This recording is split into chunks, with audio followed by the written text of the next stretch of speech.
Sexta-feira, 30 de setembro de 2016. O TCE na TV está no ar e neste momento também é transmitido simultaneamente pelas rádios web da Corte de Contas Sergipana e da Câmara de Vereadores de Aracaju. Está na hora de conferir os destaques desta edição. Ação de fiscalização e controle. Corte de Contas Sergipana vai inspecionar 134 unidades de saúde na capital e interior do estado. Alerta aos gestores. 65 municípios de Sergipe ultrapassam os gastos previstos na Lei de Responsabilidade Fiscal com servidores públicos. O Ministério Público Especial de Contas demonstra preocupação com transferência de 250 milhões do Funprev para o pagamento da folha dos servidores e aposentados do governo do estado. Contas Públicas, o balanço semanal dos processos julgados pelos conselheiros nas sessões das câmaras e do Pleno. E ainda no quadro Entrevista, o assunto em destaque é o esquema de segurança das eleições municipais do próximo domingo. O repórter Messias Carvalho conversa com o subcomandante da Polícia Militar de Sergipe, Coronel Lúcio Monteiro Vasconcelos. Essas são as nossas manchetes de hoje e a gente detalha a partir de agora na última edição do mês de setembro do TCE na TV.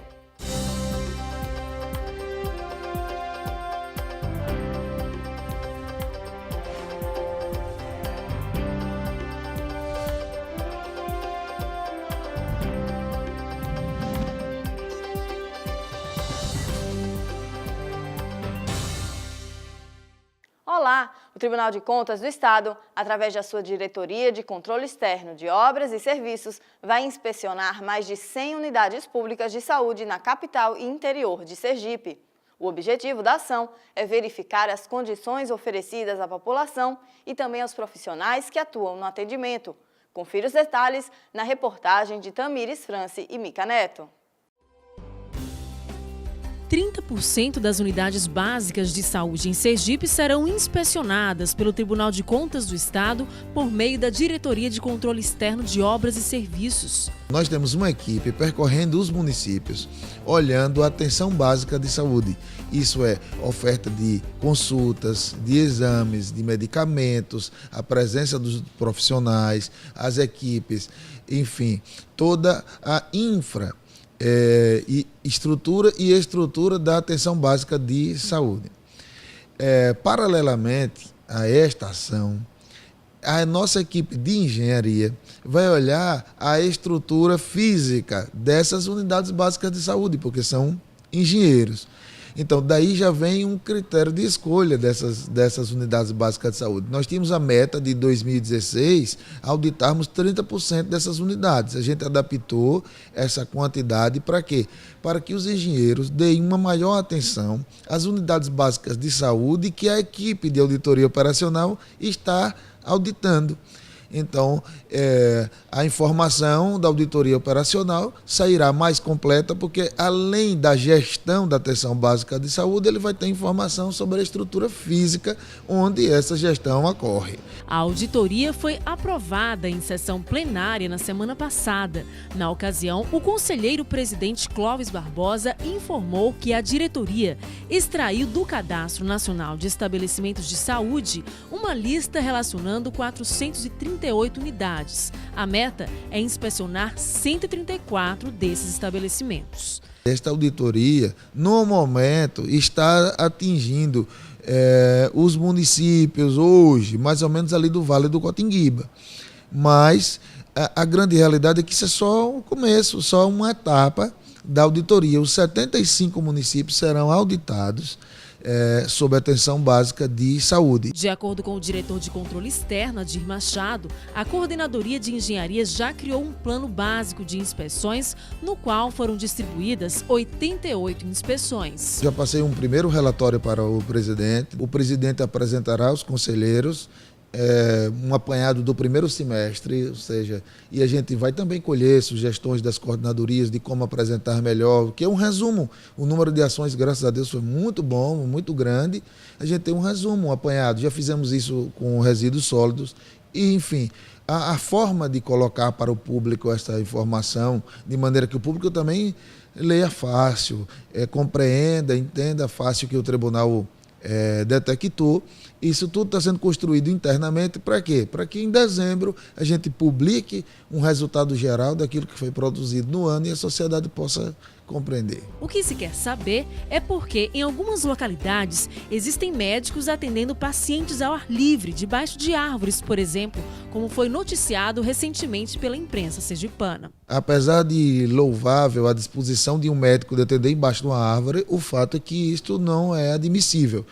Então, o que o tribunal quer é saber quais são os problemas desses municípios, o porquê que isto ocorre, quais são as causas. Essa situação, se era melhor ter uma ambulância, se era melhor ter uma unidade ali naquele povoado ainda que com a estrutura menor. São todas respostas que esta auditoria precisa nos dar a fim de que a gente leve ao conselheiro e às vezes até ao próprio gestor estas informações a fim de que as decisões político-administrativas sejam tomadas com base em fatos, em dados, em algo cientificamente construído. O resultado das inspeções será divulgado em dezembro do próximo ano, ao final da atual gestão. Até dezembro de 2017, nós vamos apresentar o relatório, seja da gestão da atenção básica à saúde, seja da parte de estrutura física dessas unidades, dos 75 municípios. E ter um serviço de saúde com mais qualidade, né? A auditoria operacional, ao final dela, a gente não chega a uma sanção. A gente não vai punir o prefeito, caçar o prefeito, impor a ele uma multa, uma glosa. Não é bem essa a intenção. É realmente ter a informação e municiar as coordenadorias, os conselheiros, o Ministério Público e tal. Por que a publicação do resultado dessas auditorias é muito importante? Porque a partir do conhecimento da sociedade quanto ao resultado daquela auditoria, ela vai cobrar. A seguir, 65 municípios sergipanos estão com gastos acima dos previstos pela Lei de Responsabilidade Fiscal. E ainda, a gente traz o balanço dos processos julgados esta semana pelos conselheiros do órgão de fiscalização e controle do Estado. O TCE na TV vai a um rápido intervalo e volta já.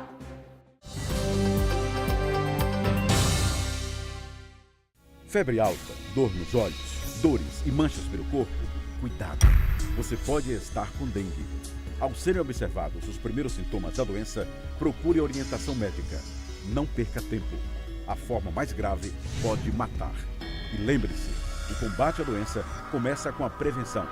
Não deixe água parada em vasos e lavanderias. Os locais são propícios para a proliferação do mosquito Aedes aegypti. Os terrenos baldios também devem ser limpos frequentemente. Todos unidos contra a dengue. Apoio: Tribunal de Contas de Sergipe. José Amado Nascimento, 100 anos. Nasceu em Aracaju em 1º de agosto de 1916 e não conheceu o pai. Cursou a Escola Técnica de Comércio e o Senac Rio de Janeiro. Diplomou-se em Ciências Jurídicas e Sociais pela Faculdade de Direito de Sergipe. Na antiga capital federal, manteve contato com o pensamento católico de Alceu Amoroso Lima. Dirigiu o jornal diocesano A Cruzada. Foi professor da Escola Técnica de Comércio e do Senac. Ensinou nas faculdades Católica de Filosofia, de Ciências Econômicas e de Direito da Universidade Federal de Sergipe. Assessor do governo Lourival Batista, foi dos primeiros conselheiros do Tribunal de Contas que presidiu por 2 vezes. Pai de 5 filhos do casamento com Maria José, ícone da contabilidade, José Amado Nascimento é imortal da Academia Sergipana de Letras. Homenagem do Tribunal de Contas de Sergipe.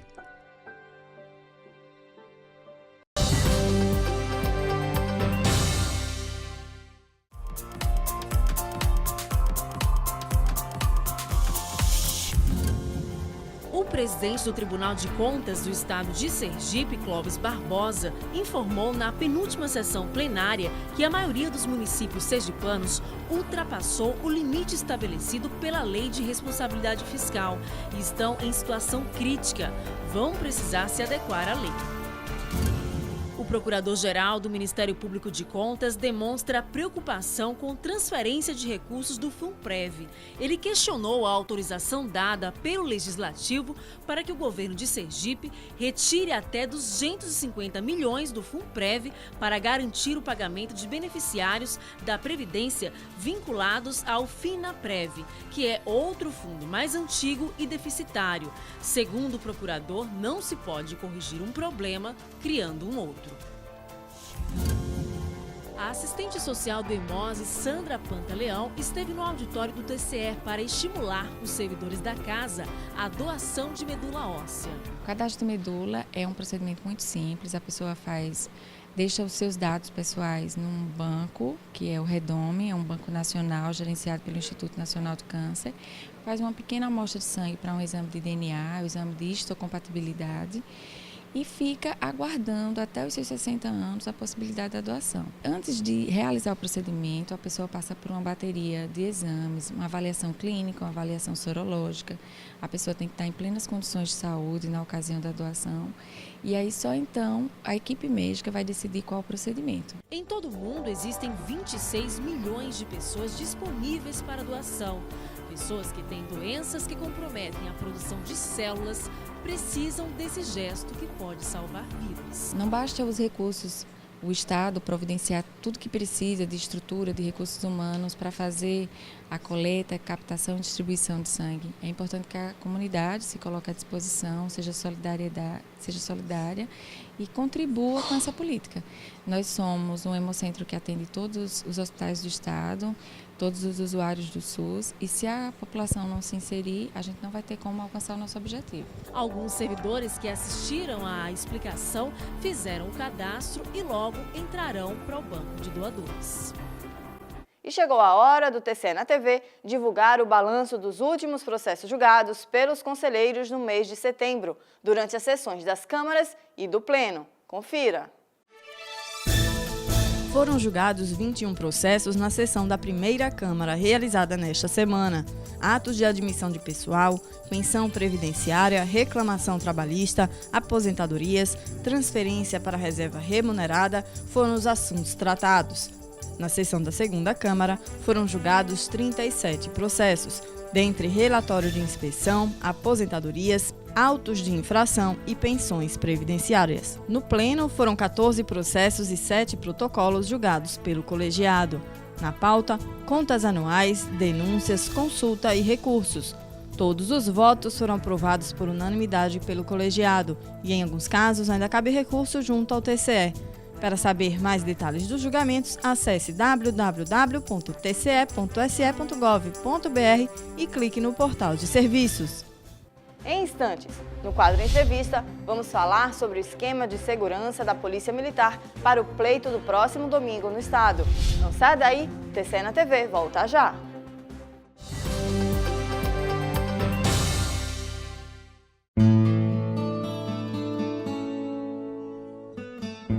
Memórias. Tribunal de Contas de Sergipe. Nascido em Aracaju, o contador e economista Carlos Alberto Barros Sampaio integrou a primeira formação de conselheiros do Tribunal de Contas do Estado. Na Corte Sergipana, Carlos Alberto Sampaio foi vice-presidente e presidente por 2 vezes, além de corregedor-geral. Carlos Alberto Barros Sampaio morreu em Aracaju no dia 9 de julho de 1996. Memórias. Tribunal de Contas de Sergipe. Manuel Cabral Machado, 100 anos. Nasceu em Rosário do Catete, no dia 30 de outubro de 1916. Criado em Capela, bacharelou-se em Direito na Bahia. Ocupou cargos de destaque. Foi secretário de 3 governos, deputado estadual e vice-governador. No Tribunal de Contas do Estado, marcou história como o primeiro presidente do órgão, fundado em 1970. Cabral Machado se destacou como professor e ajudou a fundar as faculdades de Ciências Ciências Econômicas, Direito, Filosofia e Serviço Social da Universidade Federal de Sergipe. Escritor e poeta, foi membro da Academia Sergipana de Letras e da Academia Brasileira de Ciências Sociais. Ele teve 6 filhos com a capelense Lurdinha. Ele considerava imprescindível para o homem as atividades religiosas e políticas. Manuel Cabral Machado morreu em 13 de janeiro de 2009, aos 92 anos. Homenagem do Tribunal de Contas de Sergipe. No próximo domingo, milhares de eleitores sergipanos vão às urnas para fazer a escolha dos prefeitos e vereadores que vão administrar os 75 municípios do estado pelos próximos 4 anos. E para garantir que as eleições sejam realizadas de forma democrática e tranquila, a Polícia Militar preparou um esquema especial de segurança. Em entrevista ao repórter Messias Carvalho, o subcomandante da PM, Coronel Lúcio Monteiro Vasconcelos, falou sobre o assunto. Acompanhe!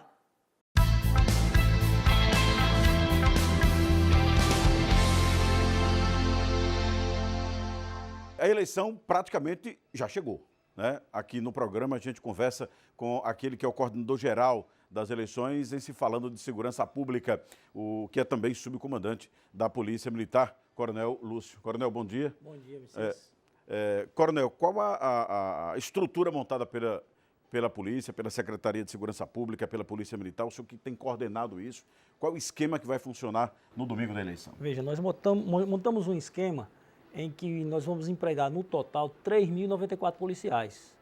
Esse esquema começa a funcionar a partir da sexta-feira, com as companhias especializadas, atuando no interior e na capital. No sábado, a partir de meio-dia, onde o policiamento vai tomar conta dos colégios, dos locais de votação.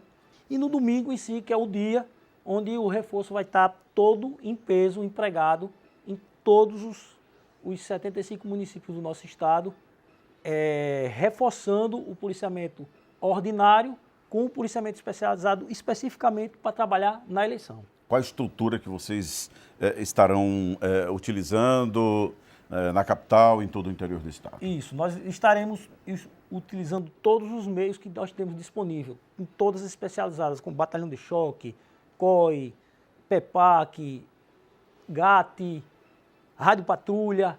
Todas essas especializadas estarão empregadas no dia da eleição para, assim, deixar o eleitor à vontade e exercer o seu direito de voto. Qual a orientação que o TRE, Tribunal Regional Eleitoral, passou para o senhor nas reuniões que vocês tiveram para fazer as tratativas em torno do processo? Porque tem a questão fundamental, que é o ir e vir do eleitor, e a vigilância à compra de voto. Isso, a gente vai garantir esse direito de vir a vigilância à compra de voto. Nós temos alguns instrumentos que o cidadão pode denunciar, tem o 190, tem o 181 da Polícia Civil, tem o aplicativo que o TRE lançou, se não me engano chama Pardal, que a pessoa que tiver alguma dúvida vai lá no site do TRE e tem orientação para baixar o aplicativo, que em tempo real você tem como fazer a denúncia e a gente averiguar aquela denúncia. Isso tudo para que garanta eleições limpas, para que o cidadão tenha realmente o seu direito garantido de ir lá depositar o seu voto em quem ele tiver a preferência. A gente sabe que o lençol é curto, a Polícia Militar tem problemas de efetivo, né? Tem pessoas em tratamento de saúde. Vocês conseguiram distribuir como quartas folgas e um velho problema que quando se trata de qualquer evento especial, pagamento de gratificações. Teremos? Veja, está previsto o pagamento de gratificação. Esse processo está tramitando através do governo do estado. Eu acredito que essa semana agora, que antecede o pleito, nós já teremos uma sinalização por parte do governo do estado. Em relação a folgas, nós fizemos uma adequação às dispensas de uma forma geral, férias, licenças. Quem entra de férias em outubro não vai entrar no dia 1º, vai entrar a partir do dia 3. Entendeu? Nós esticamos um pouquinho para que a gente possa utilizar o pessoal que está de férias e de licença nesse final de semana da eleição. Por esse motivo, a gente deu uma esticadinha no efetivo em função dessa adequação. Eu tenho uma turma retornando de férias dia 30 e uma turma que sairia de férias dia 1º, mas nós esticamos para que essa turma passe a sair de férias a partir do dia 3, justamente para que a gente possa utilizar uma turma que vem chegando e a turma que ainda irá sair de férias para reforçar o nosso efetivo. Tradicionalmente se discute muito na eleição, quem for preso vai para onde, né? Já vai ter uma cadeia especial para isso? Veja. Ou vão usar a mesma estrutura? Nós vamos utilizar a mesma estrutura. Como os fóruns todos estarão abertos, os juízes estarão de plantão, cada juiz desse vai ter um oficial da Polícia Militar dando aquele apoio. Então, as situações que forem ocorrendo no dia, a gente vai ter quem estará no local para resolver esse problema, além do apoio da Polícia Civil, através das delegacias que estarão em condições de receber essas demandas no dia da eleição. Voltando a falar sobre a compra de votos, comandante, tem uma coisa que é muito interessante. É um crime atípico. É um crime que quem comete tem uma motivação, tem uma vontade e a suposta vítima tem a mesma vontade, né?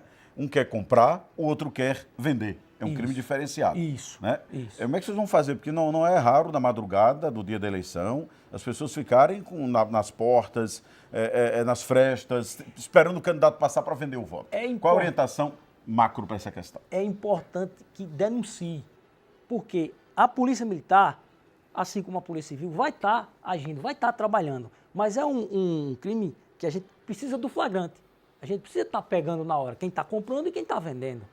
Então, se a pessoa que sabe desse tipo de delito denuncia, pelos vários canais que a gente falou aqui, fica mais fácil para a gente fazer o flagrante e pegar esse tipo de prática.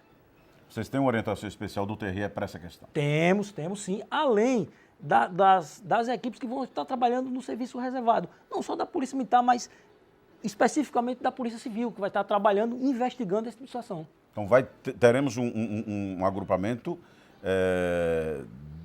pode dizer assim, de forma disfarçada, mas atuando nas ruas da capital e interior do Estado. Exato, investigando esse tipo de situação. Inclusive, nós tivemos reuniões com o efetivo da Polícia Civil, o nosso efetivo da Polícia Federal, que vai estar trabalhando no dia com todas as suas equipes de plantão. Então, isso vai estar sendo fiscalizado. É um crime à luz da legislação, mas revela uma relação incestuosa entre quem compra e quem vende o voto, o eleitor e o candidato. Então, Exatamente. Quem for pego nessa situação vai ser preso, porque pode ser preso em flagrante. Pode sim. Em flagrante delito pode, vai ser levado imediatamente ao juiz da comarca da área e o juiz vai dar a destinação para essa situação. Então, a dica para você, né? Não venda o voto, vote com responsabilidade a eleição, já agora, domingo, dia 2. Comandante, muito obrigado, um grande abraço, bom trabalho. A Polícia Militar agradece e nós estamos atentos e estaremos trabalhando no dia da eleição para garantir o direito a voto do cidadão. Muito obrigado. E o TCE na TV de hoje fica por aqui, mas o programa segue na internet. Basta acessar www.tce.se.gov.br. Outras opções pelas rádios web da Corte de Contas Sergipana e da Câmara de Vereadores de Aracaju, sempre nos horários de 11h15 da manhã e às 6 da tarde. Um ótimo fim de semana, a gente volta a se ver na próxima sexta-feira e eu espero você!